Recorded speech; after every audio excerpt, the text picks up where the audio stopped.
네, 연말이 되다 보니까 많은 투자자분들이 매매를 자제하고 좀 신중한 모습을 이어가고 있습니다. 올해 거래일, 이제 오늘 장은 마무리가 됐으니 딱 3거래일 남았는데요. 그중 하루인 26일, 금요일에는 또 어떤 포인트로 시장을 공략해야 할지 지금부터 알아보겠습니다. 매일경제TV 김민성 주머니 매니저와 함께합니다. 안녕하세요. 안녕하십니까. 네, 참. 열심히 시장을 오늘 시장이 올랐으면은 우리가 더 기분 좋게 이렇게 좀 이벤트를 하면서 마무리할 수 있었을 것 같은데 다소 아쉬운 부분은 있습니다.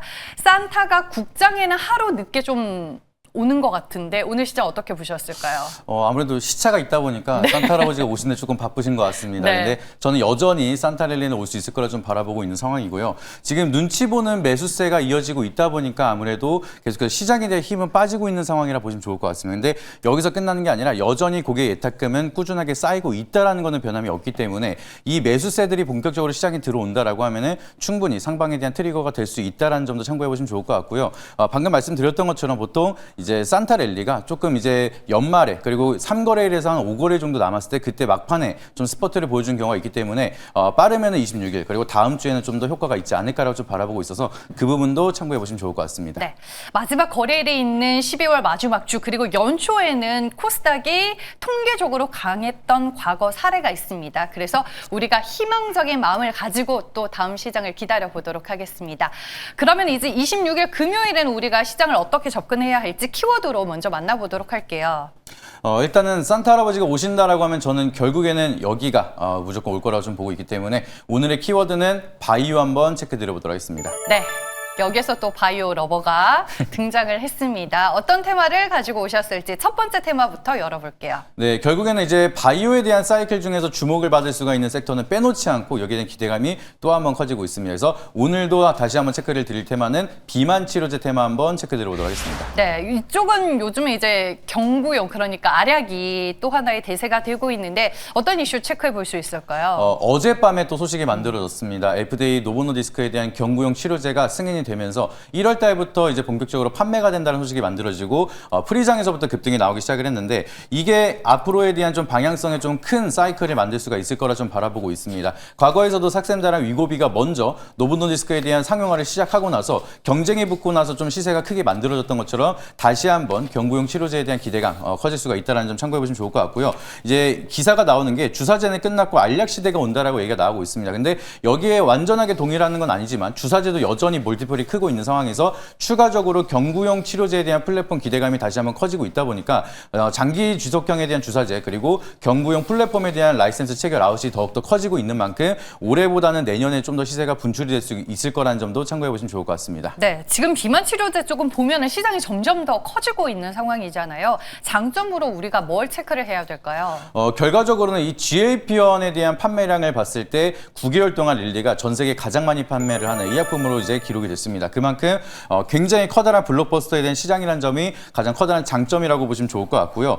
그리고 이제 GLP-1 기반으로 해서 끝나는 게 아니라 1중, 2중, 3중까지도 더 추가적인 신약에 대한 물질이 업그레이드로 지속적으로 개발이 되고 있습니다. 그래서 이런 개발을 높이기 위해서 새로운 신약 물질에 대한 좀 라이센스 아웃이라든지 플랫폼에 대한 계약 체결이 계속해서 늘어나고 있고 글로벌 빅파마들이 특히나 한국 바이오 기업에 대한 기술을 라이센스 아웃을 많이 하고 있다는 점을 보시게 되면은 국내 바이오 기업에 대한 기대감 그리고 실적에 대한 멀티플이 훨씬 더 커지고 있다 보니까 비만 치료제 기업에 대한 멀티플을 가지고 있는 기술력을 가지고 있는 기업들은 여전히 좀 전망이 맑다라는 점 참고해 보시면 좋을 것 같습니다. 네, 반면에 단점으로는 뭘 유념해야 될까요? 아무래도 지금 노보노디스크랑 릴리가 계속해서 여기에 대한 좀 강대 구조를 가져가고 있는 상황이기 때문에 좀 후발주로 시작을 하는 기업들은 여기에 대한 진입 장벽이 너무 높다라는 게 지금에 대한 단점이라 보시면 좋을 것 같습니다. 그래서 이 기업들이 어디를 선택할 건지 그리고 거기에 대한 실적에 대한 멀티플을 명확히 갖고 있는 기업들에 대한 좀 옥석 가리기가 필요하다는 점이 지금의 단점이라 보시면 좋을 것 같고요. 그리고 아직까지는 비만 치료제가 완벽하게 성숙한 시장으로 올라간 건 아니기 때문에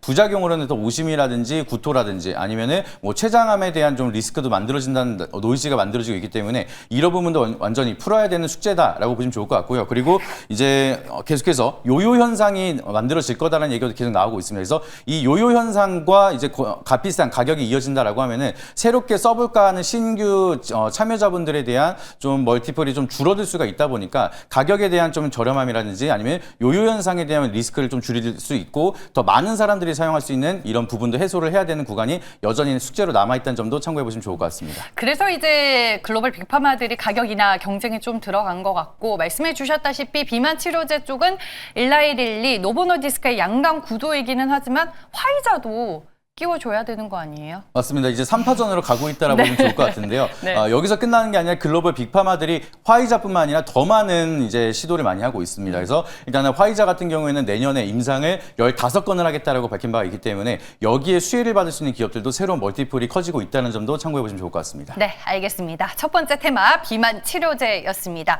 두 번째 테마는 뭔가요? 두 번째 테마로는 결국에는 JP모건 헬스케어 컨퍼런스에서 중요한 키워드로 올해도 이어졌지만 내년에도 이어질 수가 있는 ADC 플랫폼에 대한 테마로 한번 체크 드려보도록 하겠습니다. 네, ADC 플랫폼도 바이오 쪽에서는 핫한 키워드 중에 하나인데요. 이슈 먼저 확인해 볼게요. 네, 결국에는 이제 올해 수출에 대한 기술 이전이 20조가 넘어간다라는 플랫폼에 대한 수출이 월등하게 높아지고 있다는 소식이 지속적으로 만들어지고 있습니다. 그래서 그중에서 빼놓지 않고 바라볼 수가 있는 게 ADC 플랫폼에 대한 수주가 계속해서 늘어나고 있다는 것은 빼놓지 않고 봐야 된다라는 점 참고해 보시면 좋을 것 같고요. 올해 기사만 하더라도 JP모건 헬스케어에 ADC 플랫폼과 비만 치료제를 주목해야 된다라고 얘기가 나왔습니다. 근데 저 같은 경우에는 내년에 JP모건 헬스케어가 오히려 이번 비만 치료제와 ADC 플랫폼보다 더 많은 멀티플이 형성이 될 수 있을 걸 좀 바라보고 있고요. 리포터를 보시게 되면 공통된 키워드로 보시면은 비만 치료제에 대한 키워드도 많지만 ADC 플랫폼과 CDMO에 대한 플랫폼도 굉장히 많기 때문에 여기에 주력적으로 참여하는 기업들은 한 번 더 큰 사이클이 올 수가 있다는 점도 참고해 보시길 바라도록 하겠습니다. 네, 이미 시장에서는 ADC 플랫폼 기술력을 보유하고 있는 기업들에게 큰 관심을 가지고 있습니다.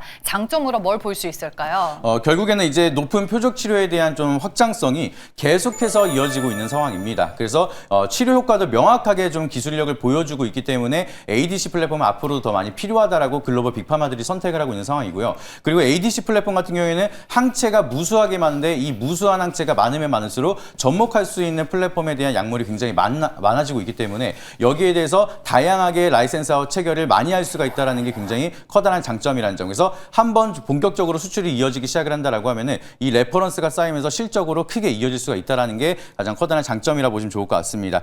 그리고 이제 아까도 말씀드렸던 것처럼 글로벌 빅파마들이 이미 ADC 플랫폼에 대한 선택을 하고 있는 상황이고요. 자체적으로 개발도 하고 있는 상황이기 때문에 ADC 플랫폼에 대한 시장은 앞으로도 계속해서 커질 수가 있다는 것도 커다란 장점이니까 이 부분 참고해 보시길 바라도록 하겠습니다. 네, 이어서 단점도 체크해 볼게요.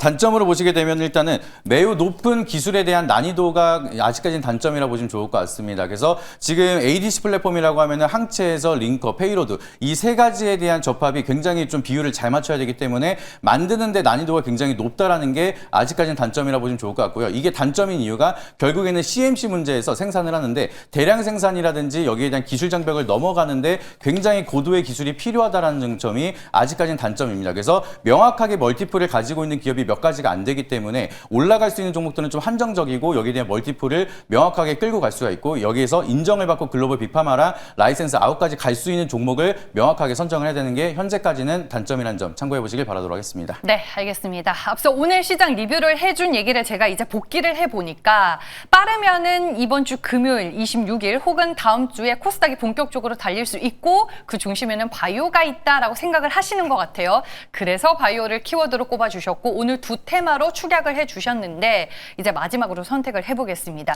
26일 어느 쪽으로 공략해볼까요? 일단은 둘 다 좋지만 좀 더 네. 빠르게 움직일 수 있는 거에 좀 포커스를 맞춰봤습니다. 그래서 최근 들어서 인위적으로 너무 하락을 하면서 많은 분들이 걱정하고 있는 비만 치료제가 저는 오히려 기회가 있다라 보고 있기 때문에 비만 치료제 한번 선택해 보도록 하겠습니다. 비만 치료제 하면은 또 관련된 종목들이 생각보다 많잖아요. 네. 어떤 종목을 탑픽으로 보실까요? 그 중에서 여러분들이 잘 알고 있는 그리고 아까 요거 얘기하려고 화이자를 빼놨는데 D&D 파마텍 한번 체크 드려보도록 하겠습니다. 네, 제가 귀신같이 물고 늘어졌습니다. 화이자를 왜 빼놓냐 했는데 D&D 파마텍에 대한 투자 포인트 들어볼게요.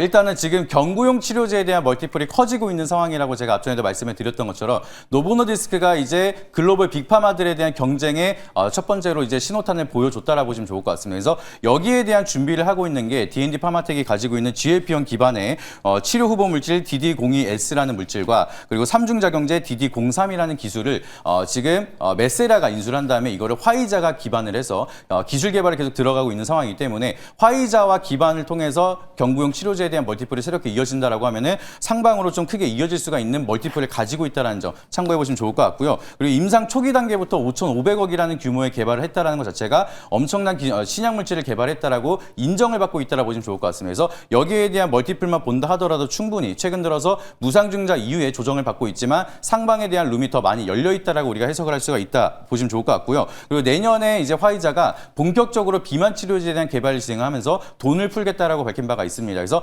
임상 실험을 1년에 15건을 한다는 건 굉장히 많은 수치인데 그만큼 돈을 많이 풀면서 가지고 있는 기술을 적절하게 활용하겠다라고 의지를 밝힌 바가 있다 보니까 그러면 거기에 가장 크게 수혜를 볼 수가 있는 건 D&D 파마텍이라는 점도 참고해 보시면 좋을 것 같습니다. 네, 주가가 최근에 기간 조정을 받으면서 쉬어가고 있는 걸로 알고 있거든요. 매매 포인트 어떻게 보시나요? 지금 저는 오히려 무상증자 이후에 바이오가 쉬는데도 불구하고 현재 구간에 버티고 있다는 게 굉장히 커다란 메리트라 보시면 좋을 것 같습니다. 그래서 여기 구간에서 하방은 굉장히 제한적이라 보시면 좋을 것 같고요. 넥스트레이드로는 접근이 안 되다 보니까 26일 이제 금요일 날 시초가로 편히 말씀드려보도록 하겠고 여기서 추가적으로 반등이 나온다라고 하면 1차 목표가는 전 고점 박스 구간이 11만 원, 추세를 이탈한 손절가는 79,000원 말씀드릴 테니까 참고해 보시길 바라도록 하겠습니다. 네, 알겠습니다. 가격 전략 여러분들 잘 참고해 보시길 바라겠습니다. 마지막으로 네이버 밴드 찾아가는 방법 알려주시죠. 네, 크리스마스에도 여러분들이 궁금해하시는 내용들 좀 자세하게 풀어서 설명을 드리도록 하겠습니다. 바이오에 대한 사이클 아직 안 온 거지 계속 안 오는 거 아닙니다. 그래서 지금부터 우리가 더 저가 매수에 대한 기회를 어떻게 활용을 해야 되는지 바이오에 좀 더 집중적으로 내용이 궁금하시다라고 하시면은 네이버 밴드 김민성 검색하셔서 인사이트 참고하시고 연휴 이후에 산타 랠리를 함께 참여해 보시길 바라도록 하겠습니다. 네, 알겠습니다. 대결 내일의 테마는 여기까지고요. 지금까지 매일경제TV 김민성 주머니 매니저와 함께했습니다. 고맙습니다.